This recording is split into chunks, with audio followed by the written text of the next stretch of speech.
Dubai சென்ற விமானம் தற்போது சென்னைக்கு திரும்பியுள்ளது. தாக்குதலில் எண்ணெய் கிடங்கு தீப்பிடித்ததை அடுத்து துபாய் சர்வதேச விமான நிலையம் தற்காலிகமாக மூடப்பட்டிருக்கிறது.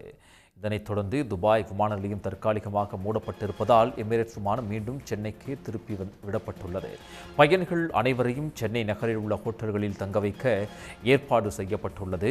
துபாயில் நிலைமை சீரடைந்த பிறகு விமானம் மீண்டும் துபாய் புறப்பட்டு செல்லும் என்று தற்போது அறிவிக்கப்பட்டுள்ளது.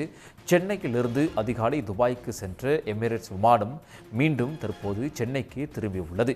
200 பயணிகளுடன் புறப்பட்டு சென்ற எமிரேட்ஸ் ஏர்லைன்ஸ் விமானம் மீண்டும் காலை 8:20 மணிக்கு சென்னைக்கு திரும்பியது. துபாய் விமான நிலையம் அருகே எண்ணெய் கிடங்கு மீது ஈரான் ட்ரோன்களை ஏவி தாக்குதல் நடத்தியிருந்தது.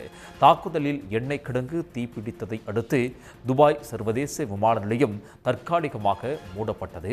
துபாய் விமான நிலையம் தற்காலிகமாக மூடப்பட்டதால் எமிரேட்ஸ் விமானம் மீண்டும் சென்னைக்கு திரும்பி வந்தது. பயணிகள் அனைவரையும் சென்னை நகரில் உள்ள ஹோட்டல்களில் தங்க வைக்க ஏற்பாடு செய்யப்பட்டுள்ளது.